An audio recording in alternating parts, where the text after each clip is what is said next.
Le 6-9. Listen anywhere.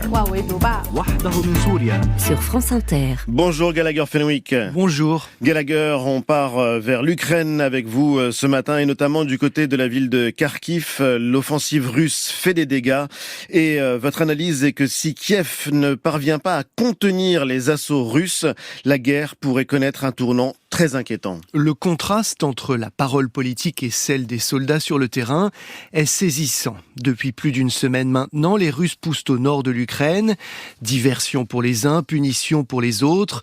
Et pour d'autres encore, une troisième option. Les Russes mèneraient une reconnaissance offensive pour identifier des failles dans la défense adverse.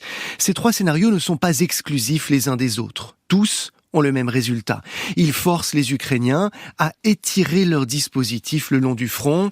Il fait déjà plus de 1000 kilomètres. Déshabiller des parties du théâtre d'opération pour combler les manques ailleurs, c'est le cauchemar de tout décideur militaire. Pour le président Zelensky, la situation est en train d'être stabilisée du côté de Kharkiv, la deuxième ville du pays. Sur le terrain, ceux qui se battent, eux, sont moins rassurants. Ils contiennent les Russes et évacuent les civils, tout en se plaignant.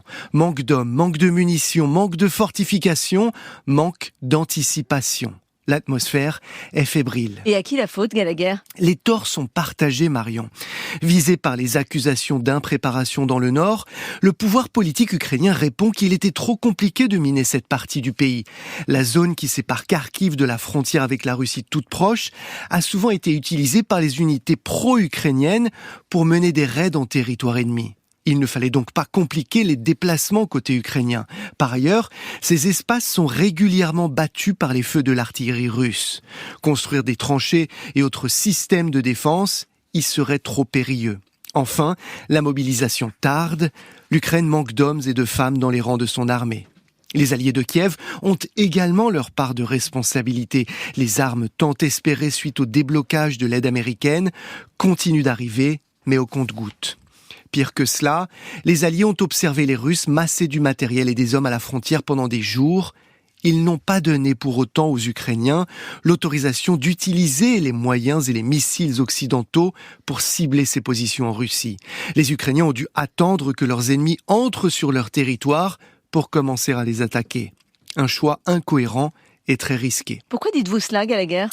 La confiance, Marion, que les Alliés ont dans la capacité des Ukrainiens à repousser les assauts russes est excessive. Kiev ne pourra pas durablement résister comme ça. Malgré leur créativité et leur ténacité, les Ukrainiens sont fatigués. L'arrière, la société civile, celle qui subit les tirs de missiles russes sur les grandes villes, montre elle aussi des signes d'exaspération face à notre manque de détermination. À force de dire que la Russie ne doit pas gagner plutôt que la Russie doit être défaite, la confiance s'érode. L'Ukraine le sait, nous ne la laisserons pas mourir, mais elle a le sentiment que nous acceptons de la voir saigner. Sans sursaut stratégique, sans courage politique de notre côté, les Ukrainiens ne pourront pas gagner la guerre. Plutôt que de subir encore la guerre chez eux, les Ukrainiens veulent la porter chez l'ennemi. Pour cela, il leur faut des moyens, mais il faut également que nous acceptions de nouvelles manières de les utiliser. Cette prochaine étape va vite devenir inévitable si vraiment ce qu'on recherche, c'est bien la victoire de l'Ukraine. Merci Gallagher Fenwick, c'était Géopolitique.